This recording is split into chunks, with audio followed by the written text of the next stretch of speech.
Welcome everyone. The webinar will begin shortly and will be recorded. Connect with the campaign for grade level reading on social media. On Facebook, like the page Campaign for GLR, and on Twitter, follow the account at Reading by Third. Please use hashtag Learning Tuesdays and tag us to tweet anything you learn from today's webinar, and we'll be sure to retweet. We encourage you to share your questions, reflections, and observations on social media. Once again, we would love to connect with you. So on Facebook, like the page Campaign for GLR, and on Twitter, follow the account at Reading by Third. Once again, the webinar will begin shortly and it will be recorded and shared with you afterwards. Okay, once again, welcome to today's webinar. My name is Sierra Sanchez and I will be behind the scenes helping to produce this webinar. I have just a few housekeeping details before we get started. First, we would love for you to introduce yourself, so please use the chat box at the bottom of the screen to share your name, city or state, and your organization. Be sure to select panelists and attendees so that we all know who is here. All attendees are in listen-only mode, but we encourage your engagement by posting questions in the Q&A box. We will dedicate the last session of the webinar to respond to the questions you post during the discussion. This webinar is being recorded and a link to the recording will be emailed to all who registered, and we are also live streaming this session on Facebook. Lastly, we will be posting a brief on-screen evaluation during Q&A and highly encourage you to respond. This helps us with our commitment to continuous improvement. Lastly, before we start, I would just like to call your attention to our upcoming GLR Learning Tuesdays webinars, including sessions in our regular 3 p.m. Eastern time slot and frequent sessions in this earlier 12:30 time slot as well. Later today, we will continue the conversation about the American Rescue Plan Act, exploring how communities can best leverage federal funding to support children's learning and development in after-school and summer programs. Next week, we will host a special 1-hour session in partnership with EdWeek to help educators and school leaders plan for a successful return to school this fall.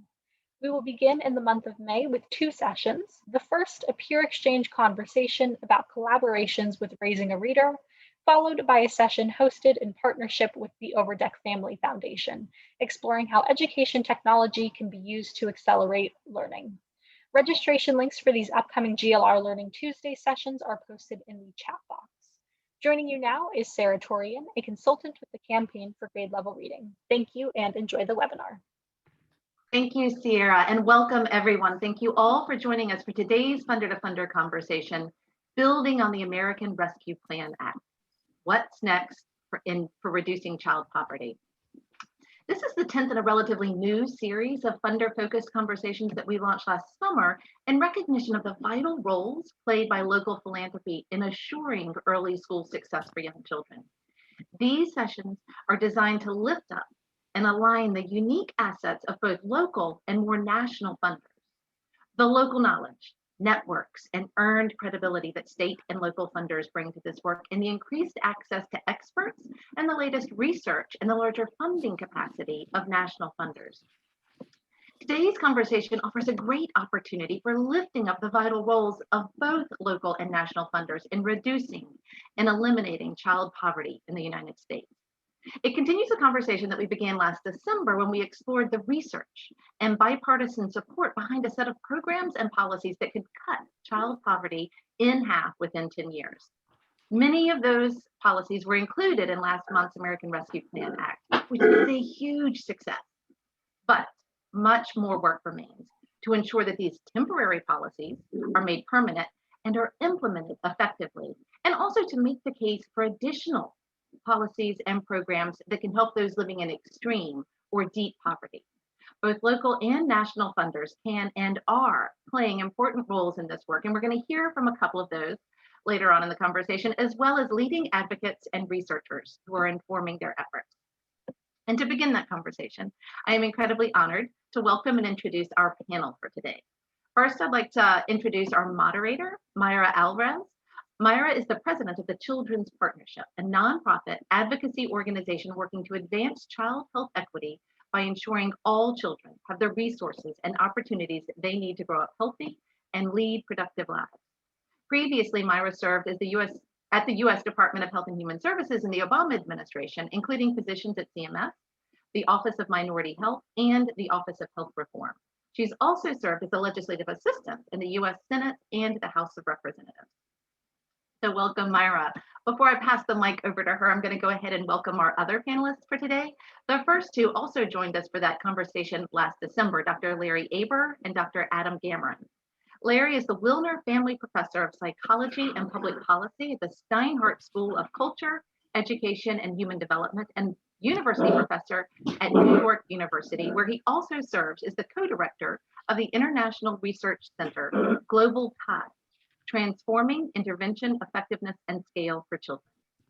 Larry's research examines the influence of poverty and violence at the family and community levels on the development of children and youth. And for the purposes of today's conversation, he was a member of the National Academy's Research Committee in the development of its 2019 report, Roadmap for Reducing Child Poverty. Adam currently serves as the president of the William T. Grant Foundation, where he launched a Reducing Inequality initiative in 2014. Previously, he held the John D. MacArthur Chair in Sociology and Education Policy Studies at the University of Wisconsin-Madison, where he spent 3 decades engaged in research on educational inequality and school reform. The William T. Grant Foundation was one of several funders that invested in that National Academy's report on child poverty. So welcome back, Larry and Adam. Joining them for today's conversation is Terry Mazani. Excuse me. Terry has enjoyed careers in archaeology, public education, and philanthropy, and a constant throughout all of these roles has been a commitment to improving educational opportunities for all children. Terry currently leads the Community Foundation Opportunity Network, a group of community foundations committed to dramatically increasing social and economic mobility for residents in the communities that they serve. I'd also like to welcome Dr. Sheila Smith to the conversation. Sheila serves as co-director of the National Center for Children in Poverty, where she leads the center's early childhood initiatives, including research on state policies and programs that benefit children birth to age 5, partnerships with state and local leaders to improve early childhood and family support policies, and efforts to eliminate inequities related to race, disability, and family income.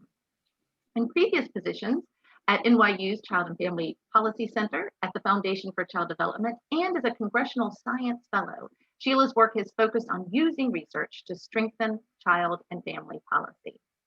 I'm also honored to welcome and introduce Reverend Dr. Starsky Wilson. Dr. Wilson served as president and CEO of the serves as president and CEO of the Children's Defense Fund. A pastor, philanthropist, and activist pursuing God's vision of community marked by justice, peace, and love, Dr. Wilson is board chair of the National Committee for Responsive Philanthropy. He previously served as president and CEO of Deaconess Foundation, a faith-based grant-making organization supporting a movement for child well-being in St. Louis through philanthropy, advocacy, and organizing for racial equity and public policy change. So thank you to all of our panelists for joining us today to share your knowledge and your insights on this incredibly important and timely topic. I'm eager to hear what each of you have to share, so I'm going to pass the mic over to Myra to begin that conversation with you all today. Thank you so much, Sarah. I am so honored to be here with this distinguished group of panelists and with everyone that's part of this conversation. As president of the Children's Partnership, we're an organization focused on advancing child health equity by ensuring our kids have the resources and opportunities they need. So I'm specifically honored to moderate today's panel. And we have the opportunity to engage in a dialogue about the incredible opportunity in front of us to reduce child poverty, address longstanding child inequities, and advance child well-being across our country. At this time, we know that families are continuing to face multiple crises: the impacts of COVID-19, a challenging economy, and a continued national reckoning on racial injustice. But it is Latinx, Black, and immigrant families who continue to bear the brunt of the pandemic and its devastating consequences, while simultaneously shouldering the frontline work that has kept our country's economy running. And across the board, low-income families and families of color with children are being hit hardest. Across the nation, we know that of the children who have died from COVID-19, they're overwhelmingly Black and brown. As we move forward in this conversation, and more importantly in our work together, we must find ways to disrupt our oppressive systems and old ways of thinking in order to better serve our children. For too long, we have seen that the nation's current patchwork of policies, our disconnected funding streams, the lack of coordination between agencies and among levels of government, and burdensome administrative complexity, these hinder our country's systems from delivering on the promise of child well-being. We can and must do better for our children. And before us, we know that there is a tremendous opportunity to do so. As we have seen with the American Rescue Plan, there is robust commitment to advancing initiatives that address child poverty and seek to advance child equity. The time is now for us to question the underlying assumptions shaping the systems that have perpetuated longstanding inequities for far too long, as well as the policies that they've implemented. And we could not have a better panel of experts to help guide us in this conversation. So let's get started. Our first speaker is Adam Gamron. Adam, today's Funder to Funder conversation builds on a recent December 2020 session in which you described how the William T. Grant Foundation invests in research and policy strategies to reduce inequality among young people, including investments and efforts to reduce child poverty. Can you share with us your reflections on the progress we've made since then and what funders and others who care about improving outcomes for kids in economically disadvantaged families, what they can do to build on that progress and seize this opportunity in front of us? Yes, Myra, thank you for those crucial questions. I'm so pleased to be here representing the William T. Grant Foundation, which supports research to improve the lives of young people, focusing on reducing inequality in youth outcomes and improving the way evidence from research is used in policy and practice. Today's webinar reflects both of these interests. Well, if you're going to reduce inequality, then reducing child poverty is a good place to start. Child poverty in the United States is all too common. As you can see in this figure from the National Academy's Roadmap to Reducing Child Poverty report. And in a year of long overdue racial reckoning, it is essential to note that poverty is closely bound up with racial and ethnic inequality in our society. As you can see here, and this is based on the supplemental poverty measure, so that means it's after taking into account government support through food stamps and other supports. Still in 2015, only about 8% of children in white non-Hispanic families were in poverty, but that figure was more than double among African Americans and was nearly triple among Hispanic families. Likewise, for deep poverty. Now, these are people who are really, really poor, similar to what you might have read about in the $2 a day book by Living on $2 a Day book by Kathy Eden and Luke Schaefer. Well, more than double the proportion among nearly double the proportion among African Americans and Hispanics compared to white families. And if we look at poverty or near poverty, more than half of children in African American and Hispanic families are growing up either in poverty or near poverty compared to less than a quarter of white children. So this is a dramatic problem of lack of resources, and it is a major aspect of the racial divide in our nation. And poverty is harmful. It's harmful for individual children who grow up in stress and deprivation and experience long-term disadvantage based on their origins. And it is harmful for society. It means we are wasting talent. We are not giving all children a chance to achieve their maximum potential. Now, as a research funder, it is clear that research can play a key role in pointing the way towards reducing child poverty. But our goal is not just to fund studies, but to demand that research not only measure the extent of poverty and identify its sources, but examine specific responses to poverty. What programs and policies will reduce child poverty in our nation? And how can these programs and policies be implemented? As a responsible funder, our goal is not simply to get the knowledge produced, but actually to make a difference for the lives of young people? Well, it turns out that our investment, along with that of the US Department of Health and Human Services and 5 other private funders, resulted in a landmark publication by the National Academy of Sciences called A Roadmap to Reducing Child Poverty. And this publication exhibited specific strategies and showed how constellations of factors, if put together, could actually cut child poverty in half within 10 years. It relied on a variety of strategies, and lo and behold, soon after the new president took office this year, the American Rescue Plan put many of these strategies in the roadmap to effect. The child tax credit was increased, the child tax credit was increased, and back to the previous slide. Well, child tax credit was increased and made permanent, and made refundable so that you could get the credit even if you were too poor to pay taxes. That's essential for reducing poverty. The child and dependent care tax credit, the earned income tax credit, although not exactly as envisioned in the roadmap, healthcare subsidies. One item that was not included in the rescue plan, but was important in the roadmap to child poverty, was minimum wage increases. Nonetheless, it was a tremendous advance, a tremendous package of programs to reduce child poverty in America. So what's next? Well, as I said on Twitter yesterday, hint, it wasn't a one-year roadmap. Much of these policies that went into the American Rescue Plan were put in for only 1 year, in some cases 2 years. So a first priority is to make permanent the new policies of the American Rescue Plan Act. This includes expansion of the child tax credit, the child independent care tax credit, and the earned income tax credit, all of which will expire after 2021 unless they are extended. Likewise, the healthcare subsidies that were put into place and expanded subsidies that were put into place in the American Rescue Plan will expire after 2022. So the first priority has got to be to extend this. If we want to reduce child poverty, it's not just doing this in 1 year, it's doing this on an ongoing basis.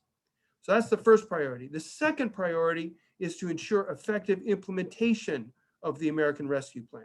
And this means, first of all, at the national level, it's complicated to ensure that families that are eligible receive the child tax credit and so on.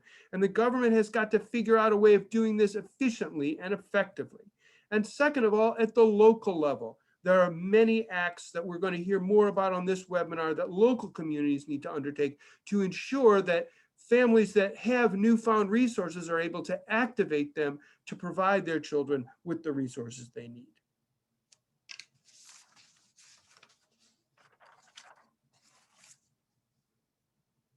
Back to you, Myra.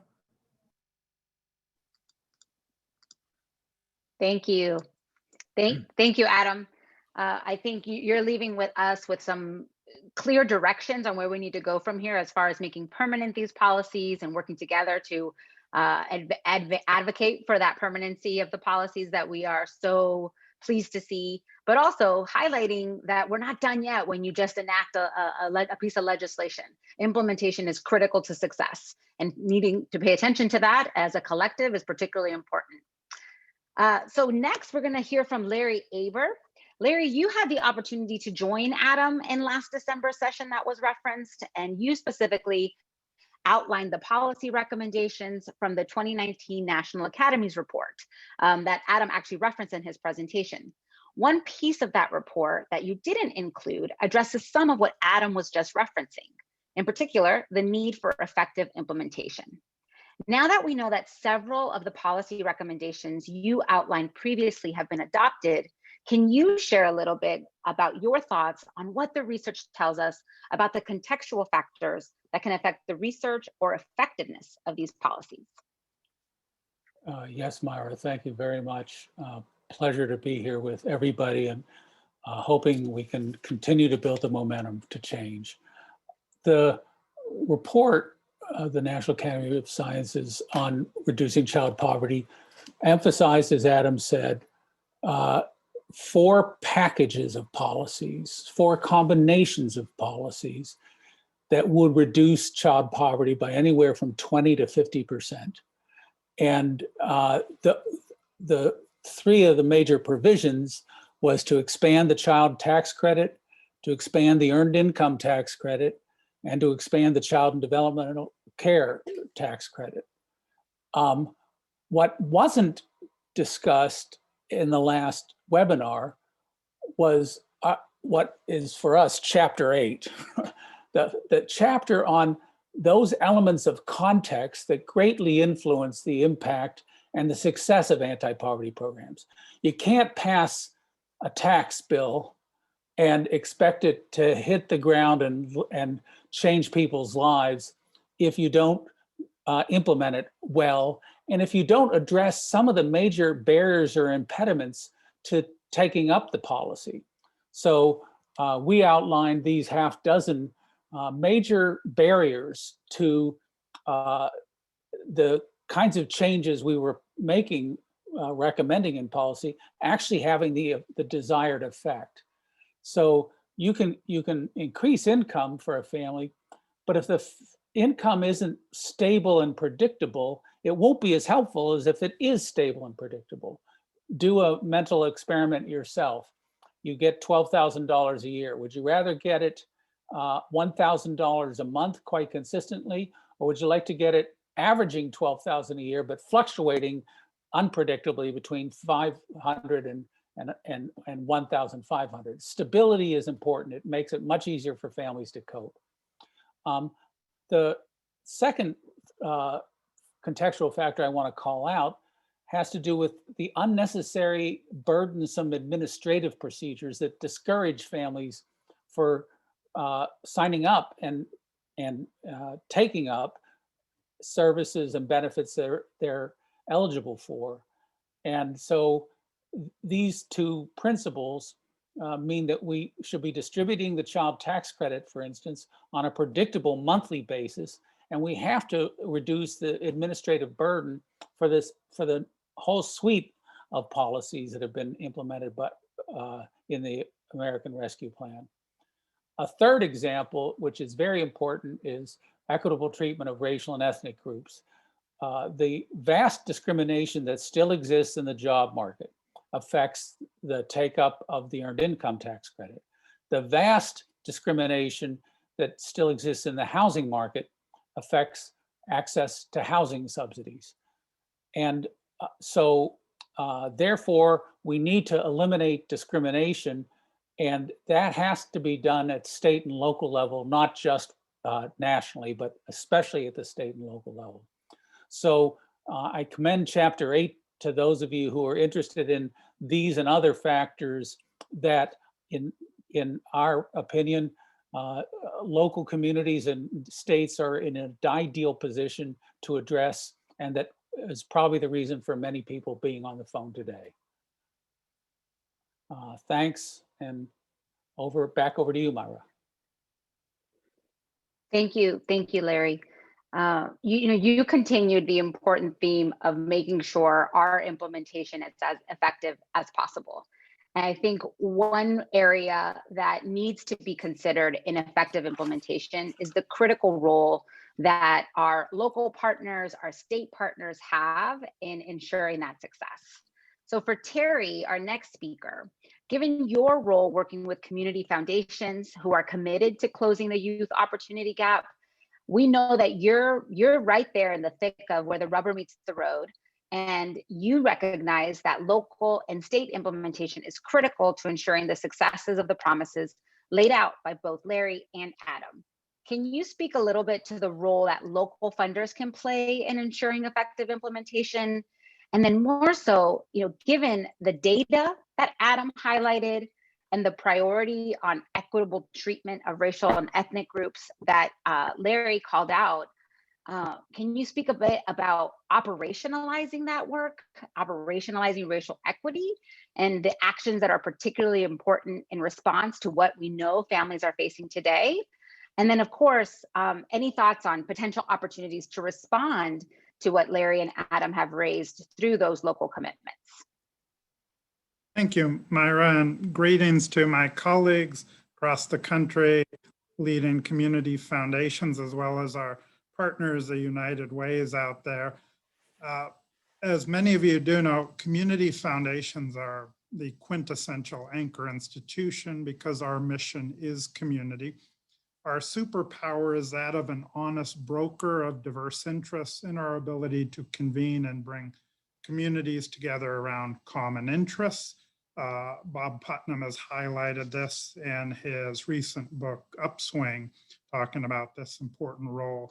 And because we are trusted partners, both for the contributors of philanthropic capital, nonprofits, and community residents, this puts us at the front lines of community philanthropy.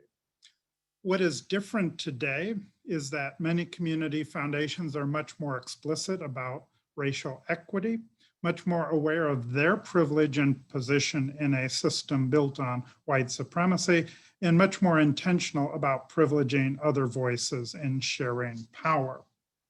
At the onset of the pandemic, community foundations, together with United Ways, were the first responders of philanthropy, standing up more than 600 COVID relief funds across the country, pooling more than $1 billion in donor contributions for food, housing, childcare, education, access, and other purposes. But one of the most pressing needs that was exposed by this, community foundations, United Ways knew this, but for everybody else was the widening opportunity gap and economic disparities. And it was Bob Putnam's early work that gave rise to the Community Foundation Opportunity Network, aligning around closing the opportunity gaps in our community, and fueled by the research of the U.S. Partnership on Mobility from Poverty that lays out a tremendous framework, strategic framework that in a sense was a precursor to the roadmap that we saw here. And so on the next slide summarizes what that was, not only looking at 3 strategic pillars of good jobs, place, and power, but also in terms of the vital role of data, which very grateful for the W.T. Grant Foundation for calling out the importance of evidence-based and data in our work, and then the essential work of changing the narrative, which underpins so much of the inequities because of the stories that we tell each other about why those inequities exist. For the Community Foundation Opportunity Network, what was missing here, and understand why it was at the time, but we added on the next slide, the additional dimensions of equity and inclusion, which is, and even here, 3 years ago, we were a little softer on that than we were. And so working together, there's now a subset of CFON community foundations that are trailblazing the work. Next slide. Focused on the systems, income and wealth, health, neighborhoods, housing, very similar to what Larry just shared. And then the next slide, looking specifically at 2 systems that community foundations are at the nexus of: income and wealth in our communities and power and leadership. These are what we know best. Otherwise, we typically have to work with other agencies in the other systems. But underlying this, there persists a challenge of structural and systemic racism. And so next slide, we have a group of community foundations called the Nexus for Equity Plus Opportunity nationwide that is going through the door of dismantling structural and some systemic racism and achieve equity of social and economic mobility. So it is this commitment, recognizing that a major obstacle to improving economic mobility is in fact the underlying racism in the areas of housing, healthcare, food security, investments, neighborhood development, and so on. And so tackling this straight on set of community foundations that are using the model coined by Jeff Braddock called an aligned action network. Next slide. Which is addressing the challenges that we find not only among community foundations, but in our communities generally, is our lack of interoperability, our ability to connect our actions around common conventions and outcomes here.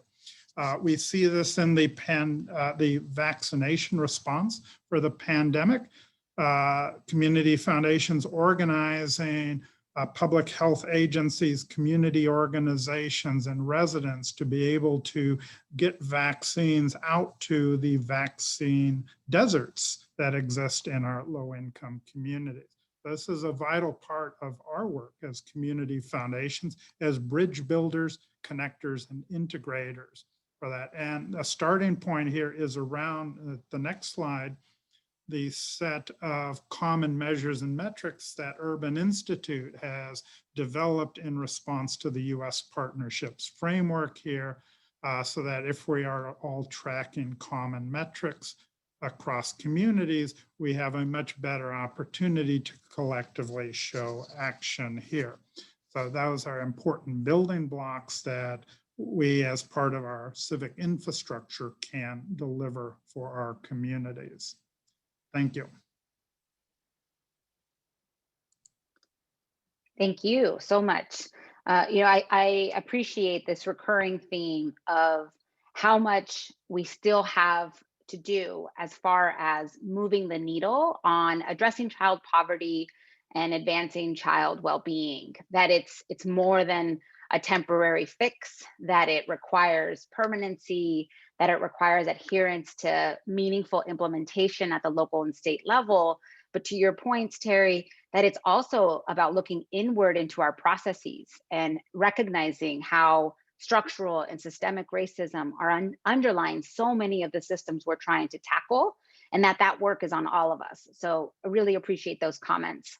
And now to build on that conversation, I'd like to invite Reverend Dr. Starsky-Wilson and Sheila Smith into the conversation, and invite you to consider, the conversation that we just had between Larry and Terry and Adam, and engage in thinking through about how child poverty is showing up and what we can do to further address these challenges.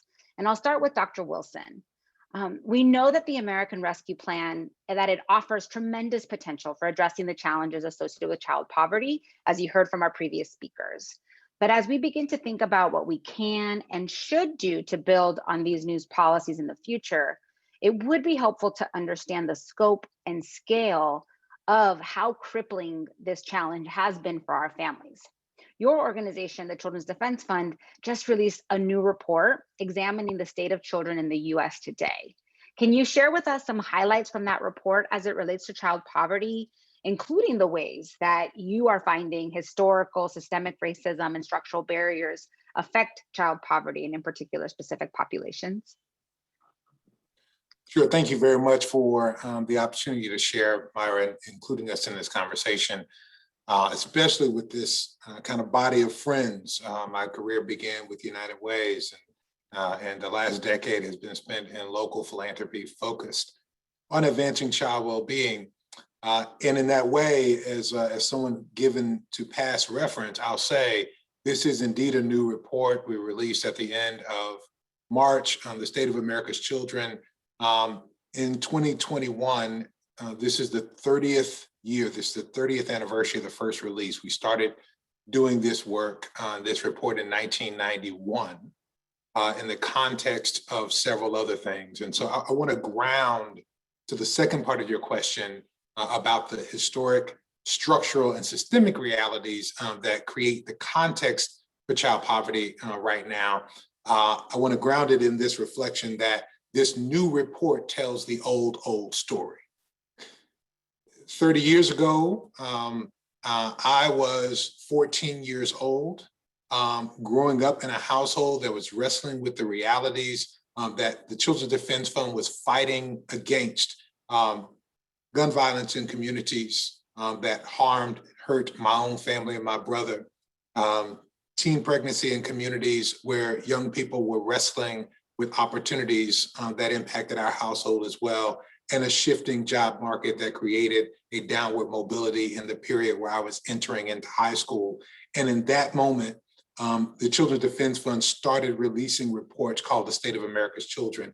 In that year, Jonathan Kozol published Savage Inequalities that talked to us about inequities in education that are created by policy. A couple of years later, in 1993, Douglas Massey and Nancy Denton released a book called American Apartheid, talking about policy and segregation and the making of the underclass through housing policy. I say all of that to say, none of what we are speaking about is new. We did not need new scholarship, but we have needed a consistent and persistent voice showing us and painting the picture. And the Children's Defense Fund has been part of that, as have been the other colleagues on this panel.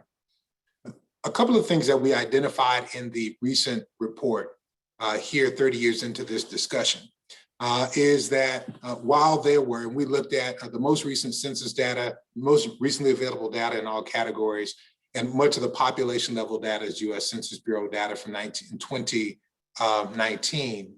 We see that there are 73 million children in the United States. Estimates suggest that 2020 will be the first year in American history when the majority of those children are made up of children of color, meaning that the intersection of child well-being and racial justice snuck up on us while we were paying attention to a pandemic, to a presidential election, and to protests and a racial reckoning.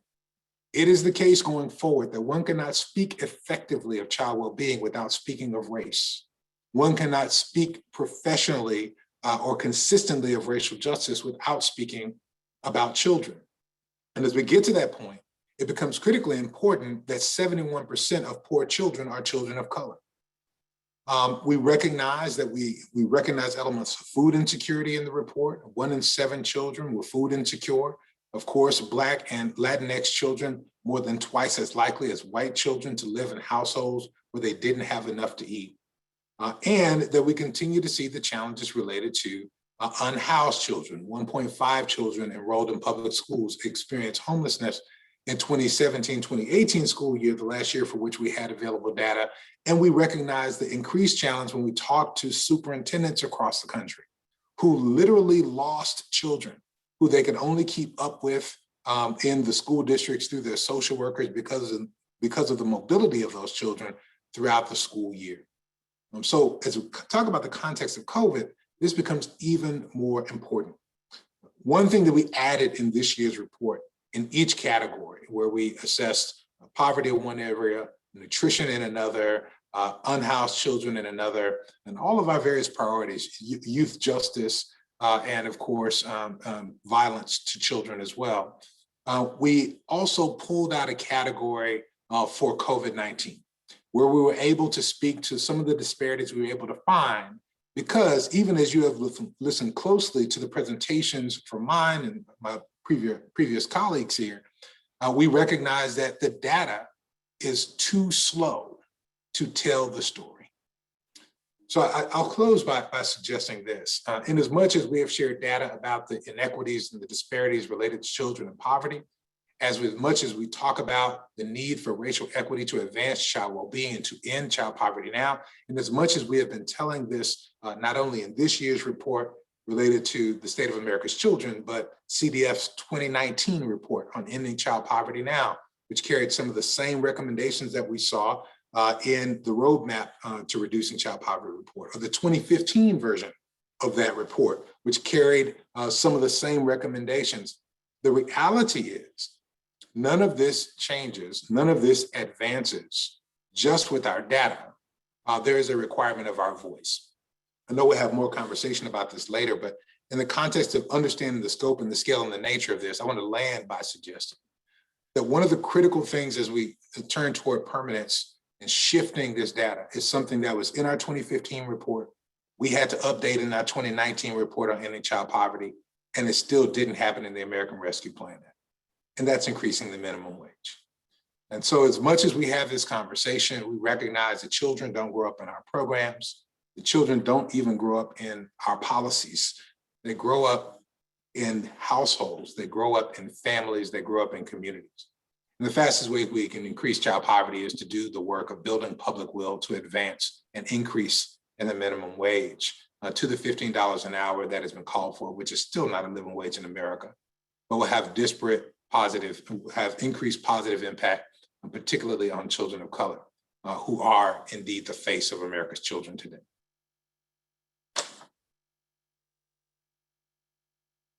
Thank you, Dr. Wilson. Really appreciate your comments. And I think what you did most vividly is bring it home to who it is we're seeking to serve, who are the children of today that these policies and programs will impact. But to your last point, recognizing that children are part of families and families are part of communities.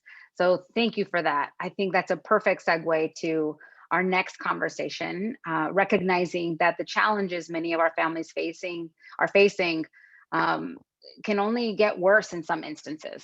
And Sheila, I'm going to invite you to tell us a little bit about your work. In particular, we know that the financial boost provided by the American Rescue Plan, it will lift many, but not all children and families out of poverty this year.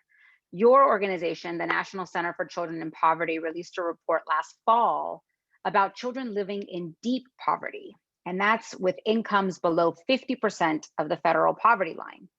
Can you share a little bit about what extreme poverty looks like in our country?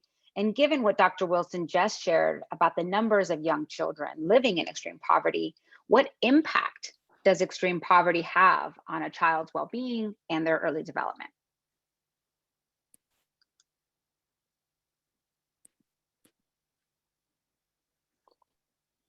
Thanks so Do you much. unmute, Sheila? Oh, okay, great. Thanks so much, Myra, for those questions and for the chance to be part of this terrific conversation today. I'm going to share some results from our recent report on young children in deep poverty, where we focused on children birth to age 9, using analyses from a number of national data sets. So the national deep poverty rate for children under age 9 is 9%. And that means that over 3 million young children live in families with very meager income. An annual income for a family of 3 in deep poverty is below $10,500. And in many cases, families in deep poverty have almost no income. This map shows that rates of deep poverty for young children vary quite a bit across the states. And in 15 states, the rates are 10% or higher. Those are the darkest blue states on the map. Now, I'll just mention that when we look within states, we also see very high county by county variation. So as an example, in New York, my state, we have 3 counties where 20% of young children are in deep poverty. And one of these is adjacent to one of the wealthiest counties in the country. This is something we'll need to keep in mind, I think, when we talk about targeting local level supports for implementing the American Rescue Plan.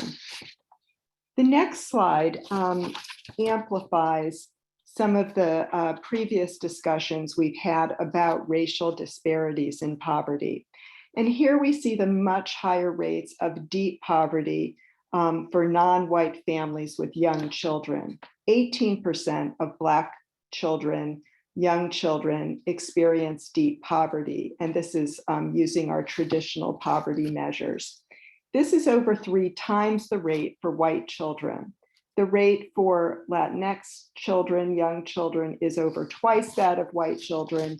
And for American Indian, Native, Alaskan children, it is 3 times higher. So these are really glaring disparities in children's opportunities to thrive in the early years, especially as we know that lags in development and early learning during the early childhood years can be very hard to make up in later years. So our report looked at a number of health, development, and family conditions that you'll see on the next slide that place children at risk of long-term health and school difficulties. On most of these, children, young children in deep poverty are more likely to experience developmental risks than children in other groups, even when they're compared to children in families who are poor but not in deep poverty. So children in deep poverty are more likely to be born at low birth weight and to experience a physical condition or health problem that limits their everyday activities. They're also more likely to have an intellectual disability or developmental delay. Young children in deep poverty are more likely to have a parent who lacks a high school diploma and a parent who's unemployed. Also, parents of children in deep poverty are more likely to report that they can't count on people in their neighborhood for help when they need assistance. Now, most of these indicators are associated with multiple bad outcomes for children. For example, 13% of children in deep poverty experience low birth weight, something that we know is preventable. And that's a rate that's higher even than the 10% rate for poor children. Low birth weight is associated with an increased risk of developmental problems, poor school achievement, and even mental health problems in adulthood. Another example is parent education. Almost 1/3 of parents of young children in deep poverty have less than a high school education.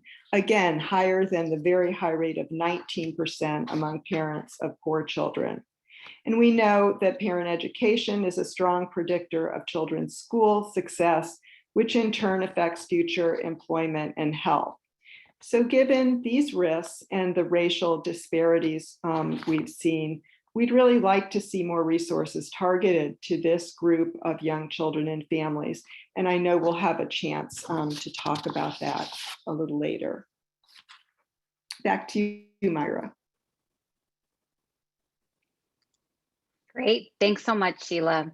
Appreciate you calling out specifically, some of the challenges that continue to plague our families in deep poverty hardest. And that actually continues the conversation about the work that we have left to do, not only as part of the American Rescue Plan and implementation, but moving forward as a collective committed to advancing child well-being and reducing child poverty. This conversation certainly continues. So I'm going to invite our fellow panelists to join us, turn on your camera so that we can engage in a dialogue before we open it up to the audience for some questions. And I'm going to address some questions to each of you, but would invite you all to chime in and share your thoughts and engage in this dialogue together. So first, I'm going to go back. Many of you talked about the work that still is left to do in order to ensure the American Rescue Plan is successful, but also that we're not finished. We're not finished with ensuring we are committed to advancing child equity and reducing child poverty. So I'm going to go back to our opening speakers for a bit. And Adam, you heard your fellow panelists discuss important data points, important work that's still left to do. With many of the policies from the Roadmap for Reducing Child Poverty report reflected in the American Rescue Plan, which all of us applauded and gave credit to, what do you think is the next item on the W.T. Grant Foundation's research agenda, for example, as it relates to reducing child poverty and its negative effects on equitable outcomes for youth? And in particular, how does that research agenda respond to what individuals like Dr. Wilson and Dr. Smith just shared?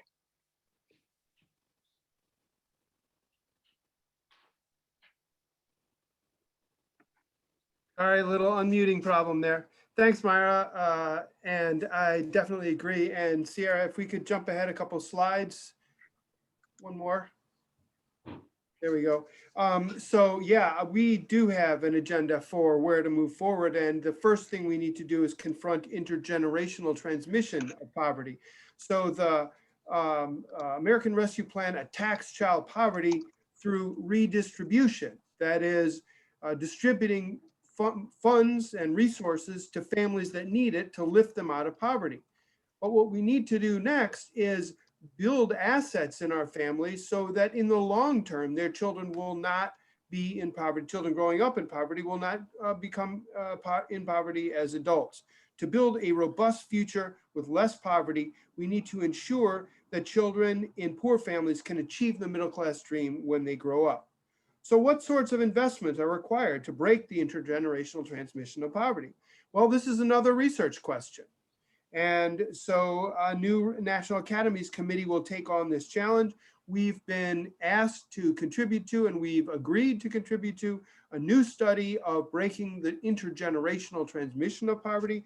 And we'll be watching for specific solutions and rapid policy actions that come out of this work. Thank you. Thank you for that. I think that's incredibly encouraging to know that there is real-time response to what we are hearing from folks like Dr. Wilson and Sheila Smith. Sheila, back to you on slide, if we can go to slides 27. The report you were just discussing included several recommendations about policies and programs that can help lift kids and families that are living in extreme or deep poverty. And in particular, you called out programs related to health and mental health and early childhood development. As we are collectively exploring how we build on these recommendations, how can we ensure we're addressing the systemic and structural barriers that frankly have sustained the racial inequities we've seen in child poverty and outcomes for far too long?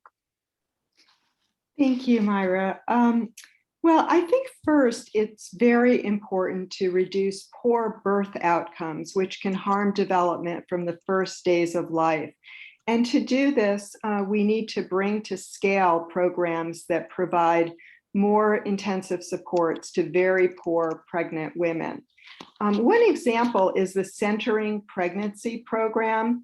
And there are other models like this, but Centering Pregnancy is a program that provides group prenatal visits in a very welcoming healthcare setting and helps eliminate barriers to prenatal care by providing transportation and childcare. So fairly, simple steps are taken in this program that make a big difference for birth outcomes. We also need to encourage states to take up the option in the American Rescue Plan for 12-month postpartum Medicaid coverage and to make this a permanent policy in states. Parents would then be in a much better position to get treatment for health and mental health conditions, including maternal depression, that can affect their ability to care for their children in the early years. Also, we know that we already have a number of programs that reach very poor families and that have shown benefits to children's early development. So here I'm thinking of programs like Early Head Start, Child First, which is a very comprehensive program with a home visiting component and other home visiting models. We really need to invest in these programs that already have been shown to be effective in terms of their outcomes for children and families, and also their ability to reach families with really a lot of adversities. I think nationally, we're beginning to provide more supports to improve the quality of our early care and education programs, but there's still a lot of work to do. At the same time, and this is on the next slide, these programs, our early care and education programs, typically lack the capacity to help parents with low education and lack of employment make education and employment gains that would help them with economic mobility. So I think we need to provide funding and assistance to help more early care and education programs become two-generation programs, including Head Start, our original 2-gen program. But even Head Start needs enhanced funding to make that a reality. So these would be programs that could help families engage in both child development and adult education or workforce development services. And they would be programs that provide things like family coaching and help with emergencies that often derail families' progress. the enhanced funding for these programs could also help them coordinate these different kinds of supports. We do have a few models that show promise, and I think we need to build on these and also include designs for families in deep poverty. And last, but most importantly, we need strengthened intentional outreach to ensure that families of color have access to public benefits, including those expanding public benefits under the American Rescue Plan. And I think better real-time monitoring of this access would be helpful. Supporting the development of a diverse workforce, racially and linguistically diverse, in programs like home visiting, and also expanding culturally tailored programs are additional things, I think, that could help reduce the kinds of disparities we've talked about today. Thank you. Thank you, Sheila. You called out important programs that we know we have the data that demonstrates their effectiveness, particularly when it comes to birth outcomes for Black women, success for families of color, and making sure that they have access to benefits such as community health workers or other folks in the community to help them navigate different systems. There are a number of best practices that we can pull from. Dr. Wilson, though, I'm sure there's more, right? Like, what would you add to the list of recommendations for where we go from here? The additional policies and programs that we can work on to make sure our children's basic needs are met. And again, how can we ensure that it's through those policies and programs that we're addressing the systemic and structural barriers that we have seen sustain the inequities for far too long? Yeah, no, thanks for the question. I want to do a couple of things here, and I'll do them in quick succession and be mindful of time. First, I want to just note the timeliness of this moment. There are projections that as early as next week, the administration is going to release in advance and begin to speak about what they're calling their American Families Plan Act. Here, we'll have the answer on whether the administration is going to recommend that the child tax credit and EITC changes be permanent, or whether they will be 4 to 5 years, every 5 years renewable. So now is an opportunity for us to speak, to act, to mobilize, to message with our communities and constituencies about the value of what just happened and the reality that it's only a year and a half. So we're advocates here. We were clear about our position. And we need to be speaking now with our constituencies, and now literally means in the next 7 days before that plan is released. We were glad at the Children's Defense Fund to stand with Congresswoman DeLauro, Congressman Ritchie, Congresswoman Delbini in February when they noted then that when they released the American Family Act, reintroduced that in Congress to have it advanced. That should inform, that called for permanence for the CTC. That should inform the discussion and articulation of the advancement from the administration going forward. So I just want to note it's time now for us to begin to move on these things. There's not time to waste. Second, I want to note some of these things that we've already talked about. So yes, we want to make the CTC permanent, universal, broad, generous, but also we need to be thinking about and beginning to get comfortable with the language of guaranteed income for all children. I like to put this in the context of the broader conversation that all other English-speaking developed nations have some permanent benefit for children. Permanent benefit for children that is much more like a child allowance. And so it's important for us to keep up with our moral position around care for people that we hold out in the wider dialogue with other nations for us to make this permanent. We also should be thoughtful about a universal free school meals program.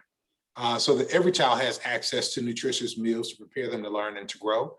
This is a critical input. I was glad, even quite frankly, even this morning, we were able to sign on to an endorsement for an expansion of the school meals program to make sure that locations that are serving now can add a fourth meal, recognizing that that is critical to the investments in children's learning and their advancement ultimately. We should be thoughtful about, we're glad to see some of those SNAP increases, of course, in the American Rescue Plan Act, but there's more for us to do here. We should be thoughtful about housing vouchers and affordable housing for every family who needs it. I speak of this as a national issue as we talk about expanding housing vouchers, but also in local communities like the one I just moved from in St. Louis, where we had an underfunded housing trust fund at the city level and at the state level. So as we talk to a network of state funders or local funders, we can also be thoughtful about whether these things are appropriately and adequately funded in our respective communities. And then, of course, long overdue investments in childcare and early learning, which we're pleased to see the care economy approach and the American Jobs Plan. This is something that we need to be mindful of, again, that is before us in this very moment where we can be thoughtful. But I don't, before I go, I don't want to leave Adam out here on his own about thinking about things beyond redistribution. Today, in St. Louis, the community that in many ways sent me forth, and I spent most of my professional career where I learned a lot about the realities of child well-being and the intersection of racial inequity in a moment like this in the Ferguson uprising, when I coached at the Ferguson Commission. And when we began to ask community members and put that community-generated research in conversation with the best from the academy, what we found is Ross Chetty's work on economic mobility. This idea that we have to help communities to build assets, and we can do that at a local and programmatic level. We can do things like states putting in place college savings plans to help to build assets. We can do things like follow the model in Oklahoma, where we had child development accounts made universal for children, and even the partnerships that we celebrate from who was the treasurer in the city of St. Louis today, being installed as the mayor, who opened up through the Office of Financial Empowerment in the city from parking revenue, child development accounts for every student who entered kindergarten in the city, whether they were public or whether they were charter. So these are things that we can do as far as the accumulation of assets, the investment of building of assets within families that advance economic mobility and that reduce what Adam has appropriately named as the transmission of poverty from generation to generation through asset building. And I shouldn't, because my career began with the United Way, I also shouldn't stop without a shout out to the United Way of Greater St. Louis, who in our community advanced the local development accounts for communities. So this is also something that United Way's local funders are leading on, and an opportunity that everyone on this call can engage in, even if you're not doing advocacy on a national level or a federal level. You can engage in providing individual development accounts, child development accounts, providing the network for college savings accounts, which will reduce the transmission of poverty. Adam, I'm gonna keep using that language. I like that language. You reduce the transmission of poverty, because that's really what's next. Absolutely, absolutely. And I think, you know, your conversation and your comments actually highlight exactly what Terry has been working on with community foundations and local partners, really recognizing the role that such institutions, such organizations have in not only holding us accountable to implementations of policies and programs, but finding those opportunities where we can go further and we can really explore what more can be done to meet the needs of our kids. So for Terry, you know, community foundations, other state and local funders, they play this critical role in both advocating for these additional policies, as Dr. Wilson said, we're all advocates here, but also in ensuring that effective implementation. What role do you see community foundations and other local funders playing in building on this American Rescue Plan? Thank you, Myra. I feel like I'll be piling on to Dr. Wilson and others in this conversation. I want to call out first is I'm not at all confident that the funding will do more than reinforce the status quo. And I think that we have a role to disrupt the underlying systems of power. Because right now, the dollars are still flowing through traditional channels of appropriations and distribution into our community. There's no guarantee that resident voice is at the table, that community are centered in this conversation. So I think that community foundations, United Ways, nonprofits need to be disruptors of that and to call for direct participation in the decision-making about how these funds are distributed. So I'd say that directly. We have to constantly then be aware of the narrative and address the stigma of poverty that many of these funding flows will reinforce for that. I appreciate Dr. Wilson calling out the shift to asset-based, because right now a lot of these funding is still about deficit-based rather than helping to expand opportunities and to diminish geographic isolation. Those are things that really local leadership can provide that type of work. So for community foundations specifically, I see our playbook is changing, that we are much more now comfortable in the policy arena, and we have to be there at this point in time. We have to be comfortable supporting advocacy and movement building. And more community foundations are getting comfortable being explicit about a focus on racial equity. Not all boards are there, and it's a challenge for CEOs of community foundations to move their boards there, but I think there are a lot of resources to help to at least start that conversation with your board if you are not there. Second point for our playbook is closer connection to grassroots organizations. And it's easy simply to take an inventory of the grants that you've been making and where you show up and where you are missing in action. Are you connected to the local nonprofits, the small neighborhood-based organizations, those that are not even 501c3, so typically don't meet the qualifications to receive a grant from a foundation, but creative work to be able to create fiscal agencies and otherwise can pump much needed dollars that are the lifeblood of fledgling startups that truly do represent community interests. I was at the front end of Black Lives Matter when that started up, and there was no structure or capacity to support that, and now it has flourished. But I think because of a lot of pioneering and vital investments from nonprofits in that work.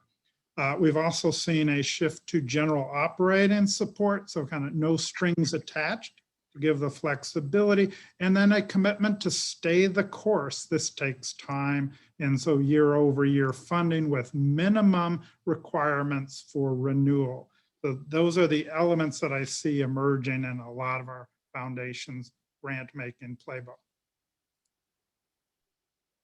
Thanks, Terry. I think a lot of those recommendations as an advocate, as a leader of a nonprofit, is music to our ears, right? Absolutely. And I think though, to close this out before we open it up to the audience, I want to take what you just said and these recommendations about how we can do better by our philanthropic practices in order to serve our communities more effectively in these causes, right? You talked about movement building, you talk about advocacy. And when it comes to our political spectrum, people fall on different spaces when it comes to that. And when it comes to approaching movement building or advocacy, it really varies. But to your point, the power of local communities is so important to everyone across the political spectrum. So for Larry, a question for you. We've obviously spent a lot of this conversation looking ahead to what are those additional policies and programs that we can move in order to reduce or eliminate child poverty, as well as making permanent the policies that we know are temporary. But can you talk a little bit about what your research shows in terms of messaging to build bipartisan support for the extension of these policies in the American Rescue Plan, and where we can go from here? Well, thank you, Myra, and thank you to all my colleagues, fellow panelists. It's been remarkable, the conversation.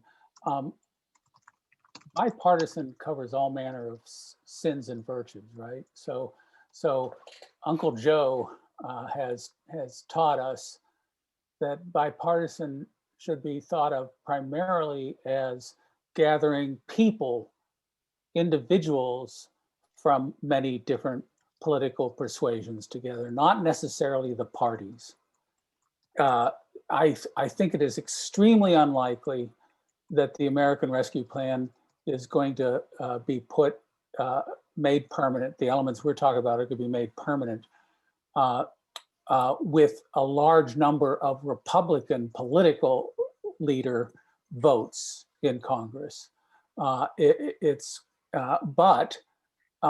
there's so much of it that is so broadly endorsed by the majority of Republican citizens as well as Democratic citizens. So in messaging, I think we have to think about that. The child tax credit and the earned income tax credit go directly to families. So there aren't intermediary organizations. So there's nothing wrong with that form of redistribution from my point of view, and I'm sure my colleagues agree. Redistribution, though, might not be called redistribution. It might be called providing resources for all American families to raise their kids. The child tax credit, the child allowance is support for all American families with children to deal with the costs of raising children. The earned income tax credit makes it possible, even without the minimum wage, for more people to work at a non-poverty wage. So these are good things from my point of view. And the messaging has to be really powerfully nuanced in a way that captures both the global benefits of these national policies and the enormous importance of the community processes for implementation, not only of those national policies, but for all the other things that are going to be required to reduce child poverty and to improve child well-being. For me, making the provisions permanent is good for the vast majority of Americans. And that's the message to deliver now as strong and clear as we can. Back over to you. I think that's a perfect transition to our audience questions, because the fundamental message is that we're all in this together. And if the pandemic has shown us anything, is that we are truly all in this together, and that your well-being impacts my well-being and our neighbors' well-being. So I really appreciate that. Well, and let me just excuse myself by saying, I don't think we'd be in this position without the pandemic in a certain way. The pandemic has shifted the moral landscape. Many Americans don't believe it's your own fault if disaster happens now. They used to. And there's been a big shift. No, disaster can happen and it's not your fault. And therefore, we need to develop protections against economic shocks, against pandemics, to be able to raise our kids. Absolutely. So we've gotten, oh, yes, Adam, please. Well, I just want to say, and simultaneously, there's also been a tremendous racial reckoning in this country with inequalities exposed by the pandemic, combined with the high visibility of police violence that has exposed inequalities that have long existed. And that is also contributing to this positive climate for the kind of changes that you're describing. Yep. Absolutely. So I want to jump into some of these questions from our audience, because they absolutely hit on some of the points that you all have raised. I'm going to start with a question around how do we ensure that our policy efforts, our research efforts are incorporating family voice?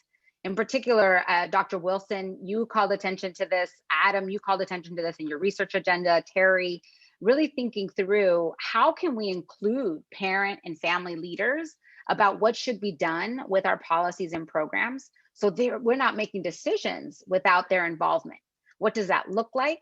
What are recommendations that we can move forward to ensure that our community, those closest to the problem are the one that have the solutions, right? As the quote goes, how can we put that into action when it comes to our actions moving forward? Anybody have thoughts on that? Yeah, I'll jump and be clear to get you clear out the way for Terry here. But I mean, I was going to point to part of what he shared, which is this idea of funding, organizing advocacy or community engaged strategies. It's part of the way we talk about them at the National Committee for Responsive Philanthropy. So making sure that there is the capacity within community groups in order to engage here. We recognize that this has a significant return on investment. So as we talk about the allocation of public resources, particularly In 2011, it was the National Committee for Responsive Philanthropy produced a report called Leveraging Limited Dollars, where it noted that for every $1 that philanthropy invested in these strategies, there was a $115 return because of how it impacted the allocation of public resources. So this is not only an effective way of engaging here, but also a way of leveraging and amplifying one's own philanthropy. So I think that's a critical opportunity. And then the other is, making sure that we're engaging community engaged participatory research practices, that we appreciate the people who have the PhDs, but we also greatly appreciate the people who have lived experience and putting in requirements for, as we think about how we will inform research, have requirements for lived experience and engagement, and have support for that lived experience engagement in the research process. Those can be critical input. Yeah, let me build again on Dr. Wilson. I appreciate your leadership with NCRP. It's an important accountability mechanism for foundations and philanthropy that do not always like the message that they hear. But it's been vital. It's helped to shape my leadership of the Chicago Community Trust. We had a very good relationship. And I'll say two things for what philanthropy is. One is to look internal.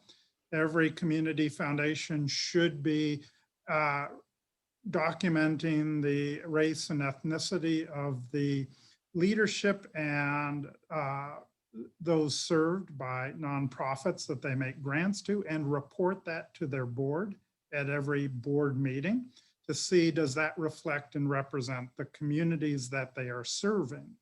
And if not, to do something about it. And then the second is to use that convening power of community foundations to make sure that the small nonprofits, community-based organizations, resident leaders are at the table when issues are being decided. And that's pretty easy to do. Community foundations do have standing and stature and can insist who's missing from this table to look around and do that. And what I found very effective was my role as CEO is I looked at my own calendar. Where was I spending my time? And in Chicago, it was too much in the loop.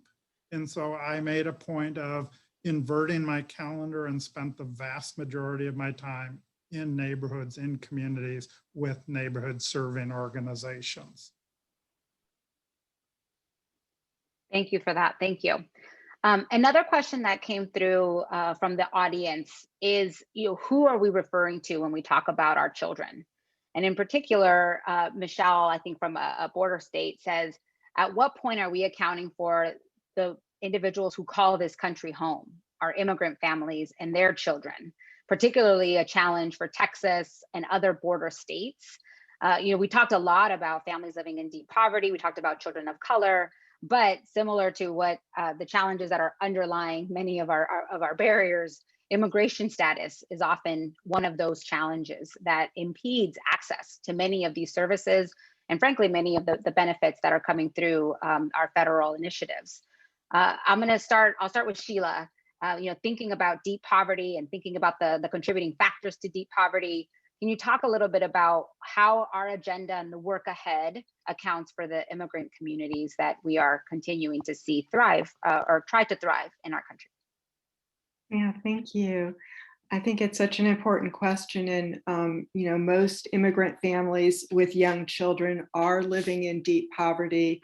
And they have increasingly over the past 8 years become very frightened of any contact with public services, sometimes even taking their children out of Head Start and many programs that their children are really eligible to attend.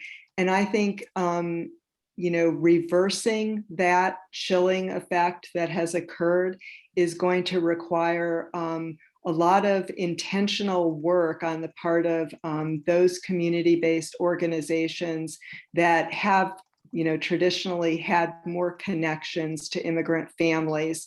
in the community. They have connections to immigrant families who have been here longer, and they in turn can reach newer immigrant families. But I think, you know, those organizations are very underfunded to do the work that they do. And this is an additional kind of outreach and messaging to those families that are really, you know, staying undercover. And I don't think automatically, you know, having our new administration is going to suddenly reverse that. I think it helps a lot. But I think it's something we need to study, and certainly we need to fund and see whether we can reverse that quickly, because we certainly don't want young children not attending Head Start and other programs that they are absolutely eligible for that could be very beneficial to them and their families. Yeah, this is a crucial issue, and we've recently made 3 grants to help advance this process of ensuring that children of immigrants receive the services to which they are entitled. One to the Migration Policy Institute, one to Larry's colleagues at NYU, Hiro Yoshikawa and AJ Chaudhry, and most recently one to Dolores Acevedo Garcia at Brandeis University, working with Unidas US. All 3 of these were partnerships between researchers and policy action or advocacy groups. And so there's really a twofold problem here. One is, as Sheila described it, the hesitancy of children of immigrants or those in mixed status families to obtain the services and resources to which they have a right. And the second is we need to expand the social safety net to include undocumented residents of the United States. And that will be a crucial element in the effort to reduce child poverty. I'd be remiss if I didn't say that Dolores was part of the National Academy of Science report committee, and there are extensive discussions of immigration status barriers to child poverty in that contextual factors chapter. So several of us are converging on the same fundamental concern. Great. That's super helpful. And actually, it for me, it brings to mind, you know, Dr. Wilson, your comments earlier about, you know, child well-being and racial justice, and the intersection of these issues cannot be ignored, right? For so many of our families, immigration is a factor that intersects with poverty, that intersects with racism. And while it's easy as advocates to silo ourselves into our issue areas, our families aren't able to have that luxury. There's no siloing the challenges that they're facing on a day-to-day basis to raise their kids. You know, one of the questions that came through connects to that we often talk about funding this program or funding that program, these different Band-Aid approaches to serving our children and families, as opposed to thinking about how do we shift our mindset to better identify families and connect them to the world of support and services that they need to help their kids thrive. Can you speak a little bit to what that brings up for you? Yeah, I'll just say you asked a really conceptual, open-ended question to a preacher, so I have to apologize up front. But what it brings up for me first and foremost is this idea of the roots and etymology of philanthropy itself, that it's love of humanity. It's not advancing a particular social agenda. It is not, delivering on my logic, model, and theory of change, but it is rather, and so I say that from an application standpoint to suggest that what you're inviting us to is to be thoughtful about how we invest in people and how we center them, which brings us further into a community organizing and community engaged strategy approach, a kitchen table approach. To say, I've been writing and thinking much more about this issue as we come out of COVID. We've got to go back to the basic elements, especially as we think about children. When we start your logic model by asking the question that you ask your children if you are blessed to be a parent or you've got nephews or nieces before they could speak fully to you in long sentences, where does it hurt? Right? Love of humanity, care of people in our communities begin by asking that basic question, where does it hurt? And so, in as much as you have to start with setting up a scenario where the community can ask those who are most deeply affected, where does it hurt, right? That's community organizing, that's advocacy work perhaps, and then begin to take what they say seriously and recognize that that's going to change. Sometimes it's a boo-boo in the arm, like when I got my COVID shot yesterday, but sometimes it's in the belly when you're talking about a child. So we've got to be ready to shift as well. So we can't narrowly define our issues and our lanes of work when the hurts change over time. So we've got to find a way of investing in supporting individuals, supporting families that allow us to move and have the flexibility to follow the reality of their challenges. And that gets to a philanthropy that was we're only going to fund it when it was an evidence-based model, forgetting that somebody funded it before it was an evidence-based model. It had to, Mathematica had to validate it at some point. Remembering that there was funding of social justice issues in the civil rights era that predated our approaches to our theories of change. And quite frankly, were it not for that kind of actual social venture capital for social change, then we would not find ourselves in the position that we find ourselves.